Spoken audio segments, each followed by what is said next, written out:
The invitation's sun was gentle that morning in Mountain View, with a faint breeze whispering through the leaves outside Sundar's modest home. He woke early, as he always did, before the city began to hum. Sundar sat at the edge of his bed, staring at his hands for a long moment. They were ordinary hands, thin fingers, quiet palms. Yet those same hands had typed words that reached millions. He stood up, went to the window, and looked at the street below.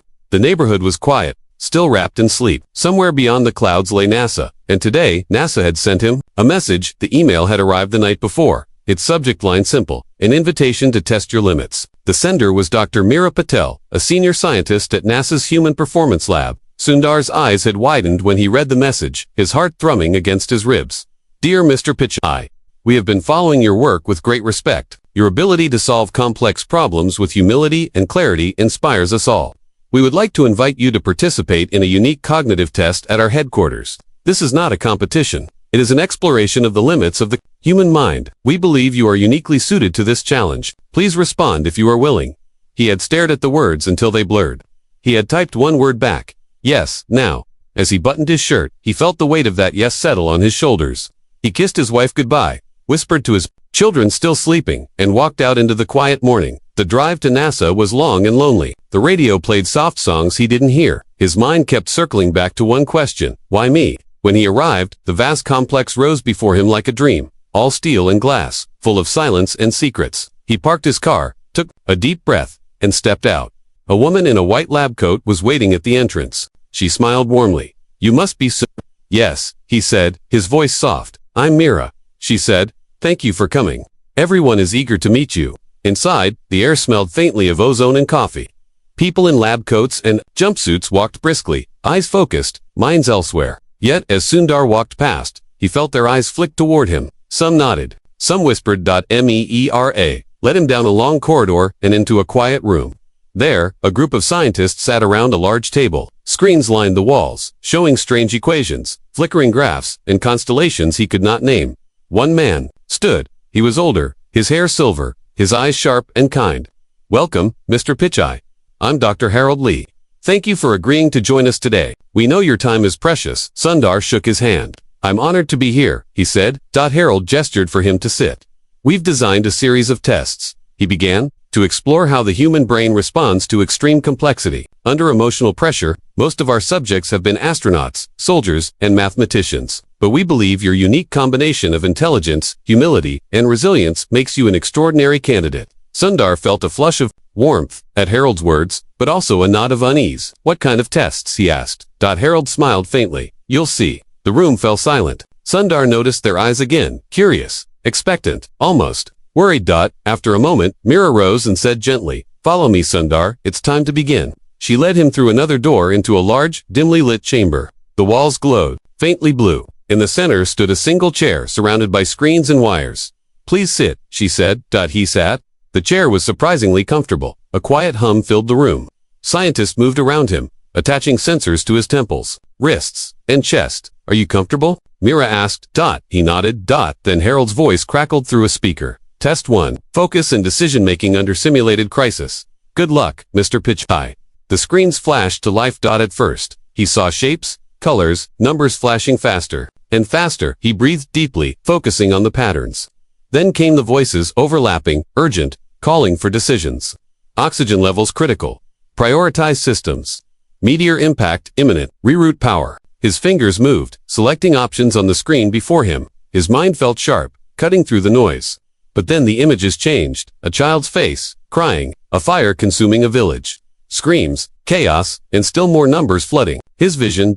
He faltered. His breath quickened. His hands trembled. It's just a simulation, he told himself. Stay calm. Somehow he pushed through, making choice after choice, even as sweat ran down his back. Then, silence. The screens went black. A long pause followed. Then Harold's voice came again, softer now. Well done. Your focus is remarkable. Meera appeared beside him, a gentle smile on her face. You handled the emotional distractions better than anyone we've tested so far. How do you feel? Sundar hesitated. Tired, he admitted, but that was just the beginning, she said. She helped him out of the chair and led him to a small waiting area. A tray of water and fruit waited for him. As he drank, he noticed a figure watching him from the doorway, a young man, tall, with piercing eyes and a faint smirk. Their eyes met, and the young man walked in. So, you're Sundar, he said, his tone cool. I'm Ryan. Last year, I held the highest score on this test. Sundar nodded politely. Nice to meet you. Ryan studied him for a long moment, then leaned closer. Don't get too comfortable, he said quietly. The next test breaks. Then he turned and walked away. Sundar watched him go, feeling a strange chill. When Mira returned, she seemed to sense his unease. Don't mind Ryan, she said softly. He has his own struggles. But her eyes betrayed a flicker of something, worry, or perhaps fear. What is the next test? Sundar asked. She hesitated. We call it the mirror maze. It's different, he swallowed hard. I'm ready. She led him down another corridor, narrower this time, and into a small chamber. The walls were mirrored, reflecting his face endlessly back at him. A faint light glowed from above. This test measures not only intelligence but also resilience of identity, Mira explained. We'll feed you conflicting information. Your task is simple. Stay true to who you are.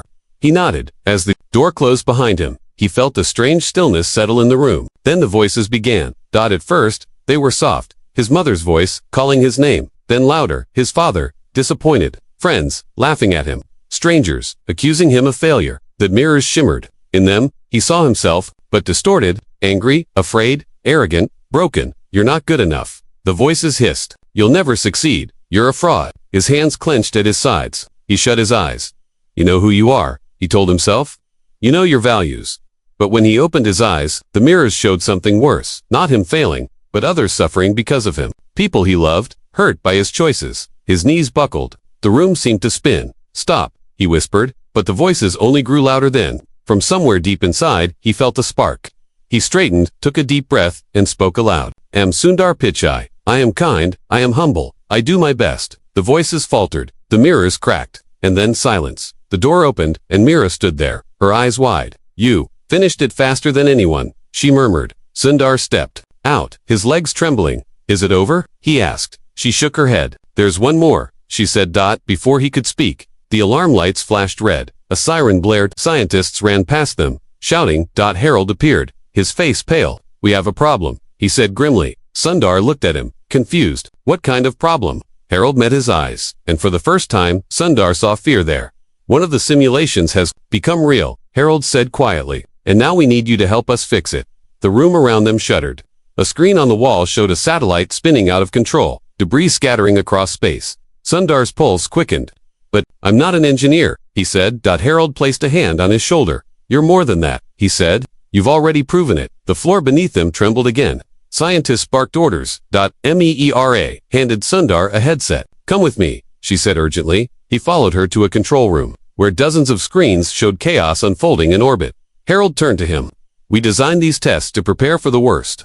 But no one imagined the worst would happen. Today, you've shown resilience, humility, and brilliance under pressure. Now we need all of it. Sundar stared at the screens, at the spinning satellite, at the numbers flashing red. He felt the weight of the room's eyes on him. He heard Ryan's voice behind him, mocking but also nervous. Let's see if the great Sundar can handle this. Ryan said. Sundar closed his eyes for a moment, breathing deeply. Then he opened them, stepped forward, and spoke in a calm, steady voice. Tell me what I need to do, he said. Harold nodded. You'll need to take control of the satellite's guidance system.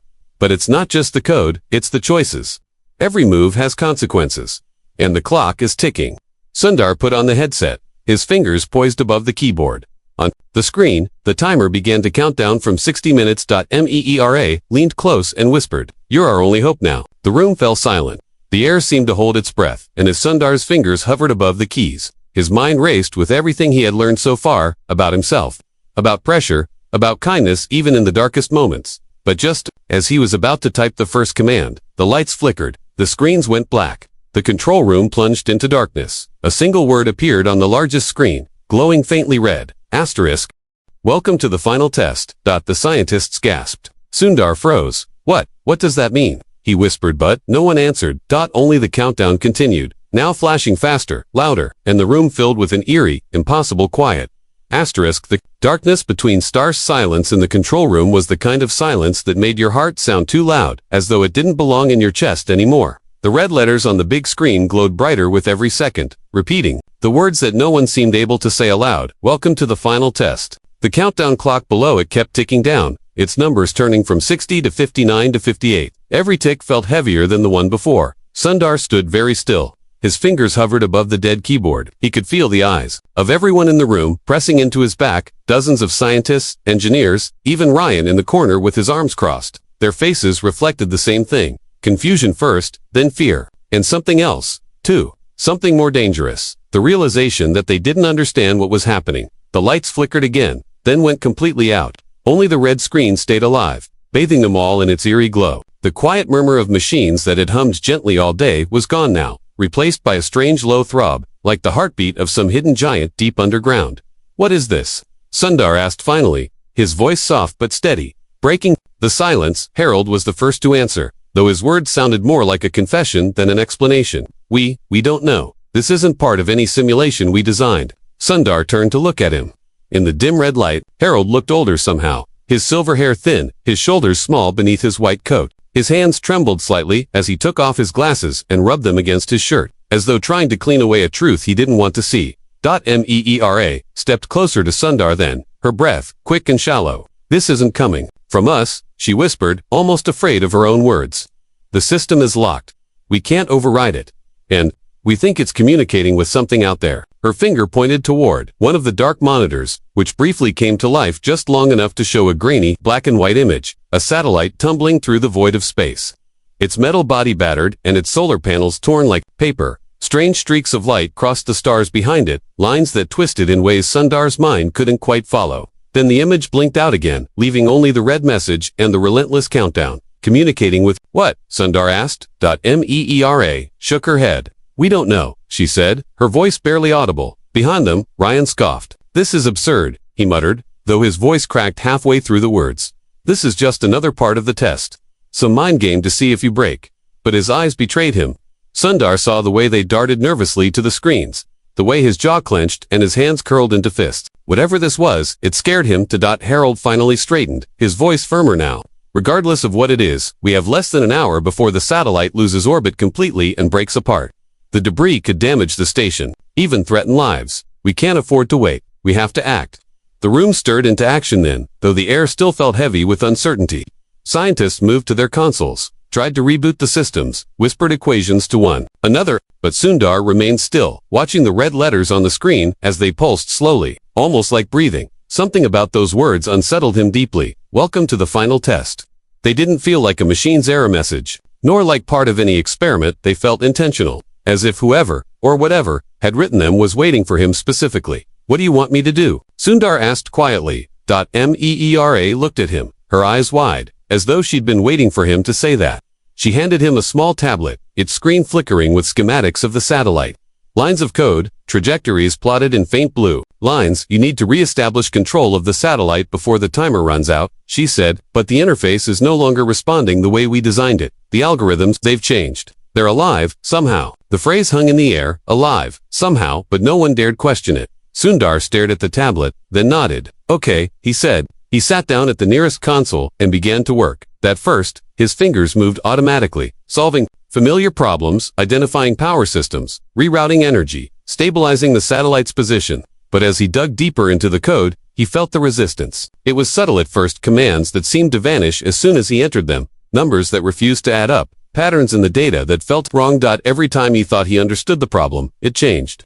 Pathways that had been open a moment ago now led to nowhere. Solutions dissolved before his eyes. And through it all, the countdown continued to tick. 39 minutes, 38:30-7. A soft laugh echoed faintly through the speakers, then so soft at first he thought he imagined it. But when he looked up, he saw the others had heard it too. Ryan froze mid-step. Mira's eyes darted to the ceiling. Harold whispered, "What the hell?" The laugh came again, louder this time, though it carried no warmth, a dry, hollow sound that seemed to come from nowhere and everywhere at once. Then a new message appeared on the screen. "You are not ready." Sundar's breath caught. He stared at the words, his mind racing. "Who are you?" he said aloud, though he felt foolish speaking to a screen. The reply came immediately. "You are the test." A chill ran down his spine. Around him, the room fell silent again. No one moved. No one breathed. "What does that mean?" Mira whispered. Bud Sundar already suspected the answer. He remembered the mirror maze, the voices telling him he wasn't good enough, the distorted images of himself. He remembered the choices he'd made under pressure, the quiet confidence he'd clung to when everything around him fell apart. And now he wondered if those tests had been preparing him for this, not a simulation, but something real, something bigger than anything they had imagined. He took a deep breath and began typing again. But this time, he didn't follow the usual procedures. Instead, he looked for patterns in the interference, rhythms hidden in the chaos. He let his intuition guide him, the same way it always had when he faced impossible problems. And then he saw it buried deep in the code. Like a faint heartbeat, a sequence of numbers that didn't belong. It repeated itself over and over, weaving through the algorithms like a thread. He followed it, and with each line he uncovered, the room seemed to grow colder. The lights flickered faster now. The countdown dropped below 30 minutes. As he reached the end of the sequence, the red screen blinked and changed again. This time it showed an image, a starfield, vast and empty. And in the center of the stars, a strange shape floated, not a satellite, not a ship, but something more abstract, like a knot of light and shadow, impossible to describe. Underneath the image, new words appeared. You are almost awake. Sundar stared at the screen, his fingers frozen above the keyboard. Something in his chest tightened, not fear exactly, but a kind of awe, mixed with dread. What do you want from me? He whispered again. The lights above him flared bright white, then died. The consoles sparked, the air filled with the faint smell of ozone. And then the laugh returned, louder now, fuller, echoing through the room until it shook the walls. Ryan lost his composure. Then he slammed his hand on a console and shouted, "This is insane. He can't fix this. No one can." But Sundar didn't look at him. He just kept his eyes on the screen. Slowly, he typed a single question into the terminal. What happens if I fail? For a moment, nothing happened. Then the screen answered, "You forget who you are." Sundar swallowed hard, his throat dry. Outside the control room, the earth kept spinning. The stars kept burning. But inside, the weight of those words pressed on. Everyone like a storm about to break. Harold finally spoke, his voice shaking. "You don't have to do this," he said. "We can cut the power, shut it all down." But Sundar shook his head. "If we shut it down, the satellite is lost. The debris could hit the station, maybe even the earth. And besides," he paused, glancing at the screen, "I think this is more than just a machine."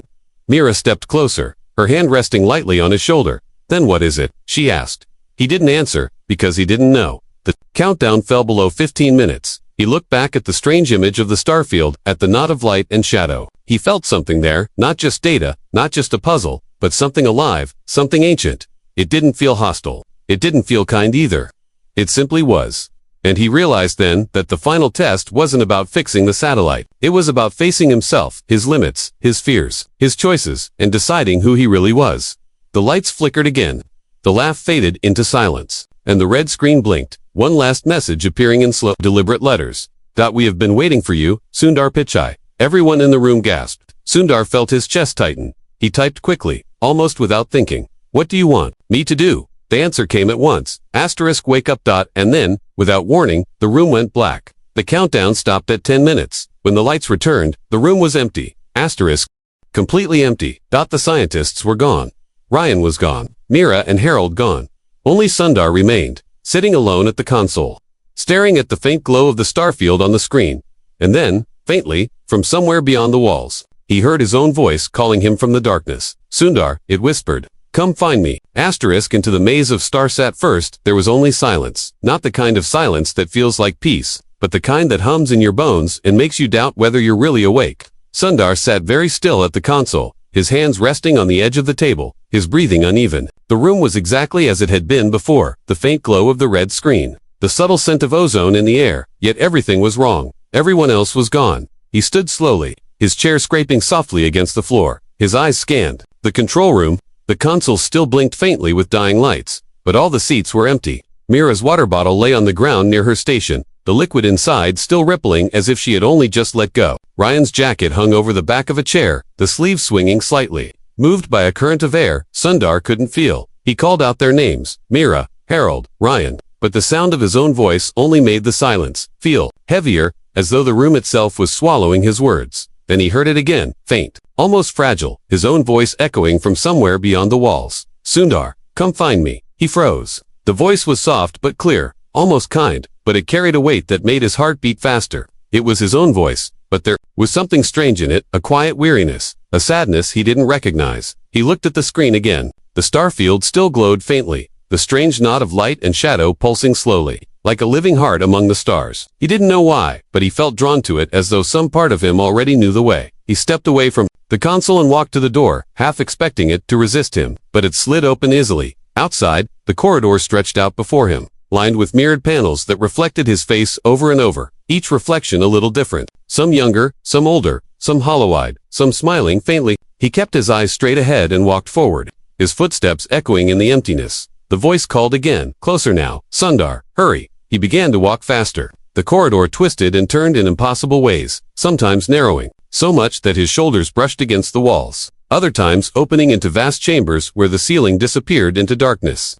In one of these chambers he stopped, startled, because the walls were covered in photographs. Thousands of them, and every single one showed his face. In some, he was a boy in India, holding a cricket bat and smiling shyly at the camera. In others, he was older, standing at a podium, addressing crowds with calm confidence. Still others showed moments he didn't remember, standing on a strange beach beneath two moons, sitting at a desk in a city of glass towers he had never seen, kneeling on a dusty road with tears streaking his face. He reached out and touched one of the photographs, a picture of himself sitting in this very corridor, staring at the same wall of photographs. But as soon as his fingers brushed the glass, the image flickered and changed, now showing him with his head bowed, his hands covering his face. As though in defeat, he pulled his hand back, his chest tightening. The voice came again, louder, now, almost urgent. You have to see. He turned and kept walking, though the walls seemed to tilt slightly, as though the whole corridor were leaning toward some invisible point ahead. His breath came faster, his palms damp with sweat. Finally, he reached another door, tall, black, featureless. Without thinking, he pushed it open. Beyond the door was a vast expanse of stars, stretching out in all directions, a night sky without end. Beneath his feet was no floor, yet he did not fall. The stars shimmered around him like a living ocean, and far ahead, the knot of light and shadow pulsed slowly. Waiting, he stepped forward, and the stars beneath his feet rippled with every movement. The air here was warm, almost comforting, and yet his skin prickled with an uneasy electricity. Where are you? He called out. The voice answered at once, but now it was all around him, and unmistakably his own. I'm here, it said. I've always been here. You just forgot. He stopped walking. The knot of light ahead grew brighter, its tendrils reaching out slowly, curling like fingers toward him. What do you mean? Sundar asked. Though his voice shook, the voice laughed softly, not mocking, but tired, almost broken. Do you really think this was about a satellite? About a test? No, Sundar, this is about you. About what you've chosen to forget. The stars shifted around him then, forming shapes, memories. He realized his childhood bedroom, his father's workshop, his first day at Google, his wedding day, the birth of his children. They appeared and vanished like smoke, beautiful and painful all at once. You built walls inside yourself. The voice said gently, you hid pieces of who you are, because you thought you had to, because the world told you to, and now you don't even recognize yourself anymore. Sundar fell to his knees, his hands gripping the strange, starry floor. But I did everything they asked of me, he whispered. I worked hard. I stayed humble. I helped others. I tried to be good. You were good, the voice agreed, softly, but you were afraid. Afraid to look at the parts of yourself that hurt, afraid to admit you didn't have all the answers, afraid to be human. Sundar closed his eyes, his chest tight, the weight of the stars pressing down on him. What do you want from me? He asked again.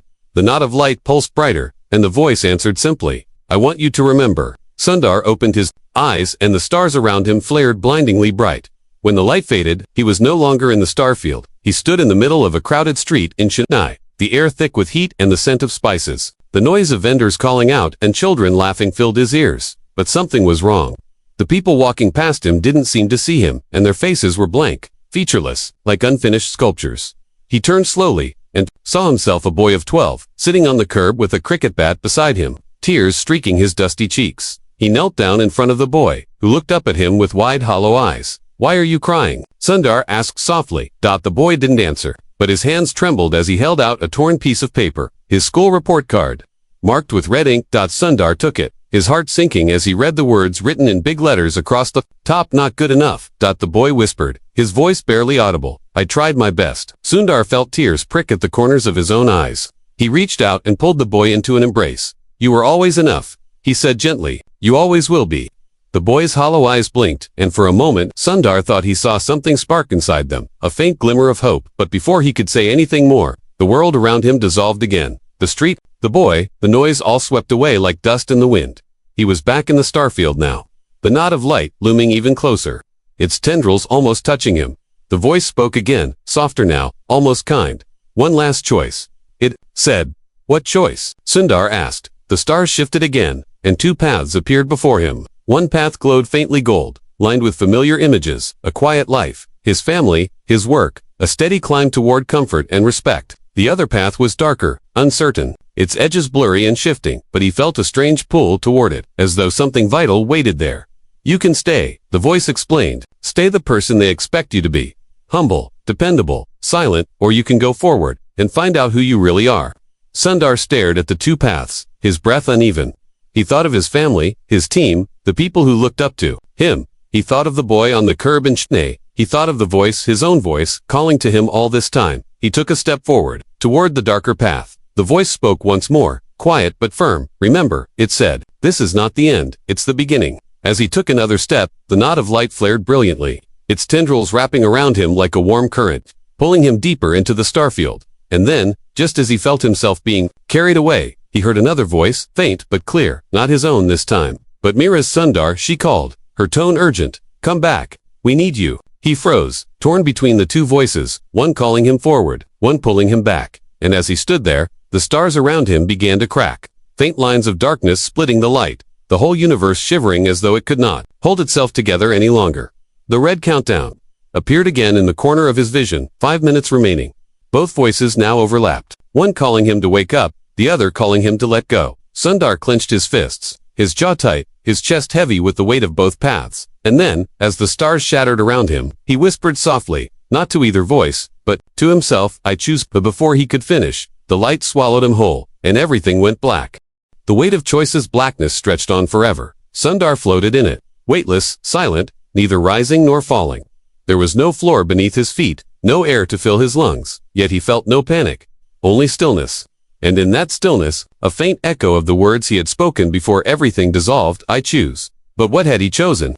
He couldn't remember now. The memory of it lay just beyond reach, like a dream you wake from too soon. His eyes, though he wasn't sure he even had eyes here, slowly adjusted to the dark. Faint sparks of light glimmered far away, like distant galaxies, straining to pierce the void. The air, or whatever passed for air here, hummed faintly, a deep low tone that seemed to come from inside his own chest. Then the voice returned, not soft this time, but sharp and clear, slicing through the quiet. You chose forward, it said. The words reverberated all around him, pressing against him from every direction. You chose to find out who you really are, and now you must carry that choice to the end. As the voice faded, the darkness began to crack. Thin lines of silver light spread outward like veins, and the air seemed to tear open along those cracks. Through them, Sundar glimpsed something beyond flashes of earth, of streets and homes, of oceans and mountains. And yet, wrong, somehow. The colors too vivid, the angles too sharp. As though he were seeing the world through a lens not meant for human eyes.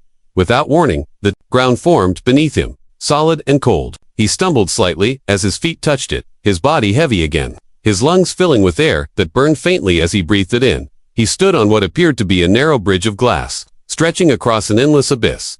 Below him, the darkness churned with faint whispers, thousands of voices overlapping, some laughing, some crying, some calling his name. Ahead, at the far end of the bridge, stood a figure. He couldn't see its face clearly yet, but he knew instantly, it was himself. The figure was taller, somehow, more substantial, its outline shimmering faintly in the strange light. As Sundar stepped closer, the figure raised its head.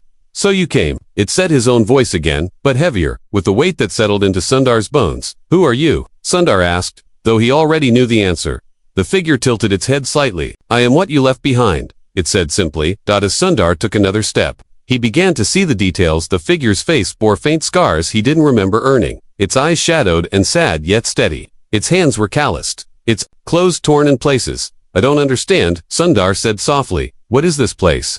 The figure glanced around at the abyss below, at the bridge of glass stretching between them. This is you, it said. All of it. Every choice you've made, every piece you've buried, every truth you've been afraid to face. It's been waiting here, waiting for you to finally stop running. Sundar swallowed hard. Why now? The figure smiled faintly, a sad smile that didn't quite reach its eyes. Because you're ready, whether you believe it or not. The whispers below rose louder then, like a storm gathering, and Sundar instinctively looked down. In the darkness beneath the bridge, the faint outlines of people appeared, countless versions of himself, each one trapped in their own silent agony. One knelt with his hands over his ears, another cowered in a corner, another stood screaming, silently into the void. He felt his stomach twist. What are they? He whispered. The figure's voice softened. They are you, it said, the parts you refused to see. Your doubt, your pride, your anger, your fear. You left them here, so you could keep moving forward without them. Sundar shook his head. I had to, he said. If I let those things in, If I let myself feel them, I wouldn't have been strong enough to keep going. The figure stepped closer, its eyes fixed on his. You don't become strong by cutting yourself into pieces, it said. You become strong by carrying all of it, even the parts that hurt. Sundar looked down again, at the broken reflections of himself below. If I take them back, he asked slowly, what happens to me? The figure reached out a hand. You become whole, it said. The air between them shimmered, and Sundar felt something deep in his chest shift, as though a door he hadn't noticed before had begun to open. But just as he reached out toward the figure's hand, the bridge beneath him cracked sharply. He stumbled, pulling his hand back as a jagged line of light split the glass at his feet. The whispers rose into a deafening roar. The abyss below churned, and from it rose another figure, not like the first, but darker, more chaotic. Its form shifted constantly, flickering between shapes, sometimes himself, sometimes Ryan, sometimes Mira, sometimes strangers he'd never seen. Its eyes glowed faint red. The figure on the bridge, the one that was him, stepped back, and said quietly, this is the other choice. The one you made when you chose forward without understanding. The dark shape climbed onto the bridge and stood between Sundar and the shimmering figure. Its voice was a low hiss, full of venom. Don't need those broken pieces, it said. You don't need to feel. You only need to win. Sundar's chest tightened. The two figures, one shimmering, one dark, now stood on either side of him. The glass bridge groaned under their weight. The shimmering figure spoke again, quietly but firmly. You must choose. Carry the weight, and risk breaking, or leave it behind forever. The dark shape leaned closer, its breath cold against his ear. You're nothing without me, it hissed. The bridge cracked again, louder this time, pieces falling away into the abyss. The whispers below rose to a frenzied scream. Sundar closed his eyes. In his mind, he saw the boy on the curb, crying over his report card. He saw the mirrors in the maze, reflecting his failures and doubts. He saw the knot of light and shadow waiting in the starfield. He saw himself, the parts he hated, the parts he loved, the parts he didn't yet understand. And he heard his own voice, steady now, whispering through the noise. You are always enough. He opened his eyes, and without hesitation, he reached for the hand of the shimmering figure. The dark shape let out a furious scream, its form unraveling into smoke. That was swept away by a sudden, impossible wind. The bridge shattered beneath him, but instead of falling, Sundar found himself standing on solid ground once more. He stood in the middle of the NASA control room. The lights above flickered back to life. The consoles glowed softly, their screens filled with stable data. He turned slowly. Mira stood there, her eyes wide, a faint tear on her cheek. You're back, she whispered. Tyrell stepped forward too, relief etched into his tired face. We thought we lost you, he said. Everything went dark. And then the systems came back online. Sundar glanced around. The air smelled of ozone and dust, but the chaos from before was gone. The countdown on the main screen now read 0 hours, 0 minutes, and 0 seconds. Stable. Ryan stood in the corner, staring at Sundar as though seeing him for the first time. Mera approached carefully, her voice low. What happened in there? Sundar hesitated, then smiled faintly, not out of triumph, but out of something deeper. I remembered, he said softly, who I am. Behind him, the large screen blinked, and one final message appeared, faint but clear. Test complete. Welcome back. But just as relief began to settle in, something strange happened. The knot of light and shadow appeared on the screen again, pulsing faintly, as though alive. The lights in the room dimmed slightly, and a new line of text appeared. Beneath the knot, Phase 2 begins now. The air turned colder. The room fell silent, and Sundar felt the weight of the choice he had made settle in his chest, heavier now, but no longer unbearable. He straightened his shoulders and whispered to himself, whatever comes, I'll carry it. But even as he said it, the screen began to flicker with new images, stranger, darker, more impossible than anything before. And somewhere, faint but undeniable, the voice returned, softer, but closer now. You've only just begun. Beyond the threshold there, inside the control room was changing. It was subtle at first, just a faint chill, like the breath of a storm about to break. The overhead lights dimmed to a pale gray, and the hum of machinery fell into silence, leaving only the soft rhythmic pulse of the knot of light and shadow on the main screen. It shimmered faintly, threads of darkness and brightness twisting together in ways that defied logic. Sundar stood still, his breath slow, his hands loose at his sides. Behind him, Mira and Harold exchanged nervous glances. Ryan's arms were crossed tightly, his jaw tense, as if trying to convince himself nothing extraordinary was happening. But the room itself betrayed him, the temperature dropping, the faint scent of ozone growing sharper. The words on the screen shifted again. Slow and deliberate. Phase 2 begins now. Then, just beneath those words, another line appeared, faint at first, then burning brighter. The threshold awaits. Before anyone could speak, the floor beneath them gave a sudden, almost imperceptible lurch, as though the entire building had moved. The walls groaned faintly. A low sound like wind in a cavern rose from somewhere below. And then, with a hiss, a section of the far wall slid open, revealing a narrow passage lined with a strange, soft blue light.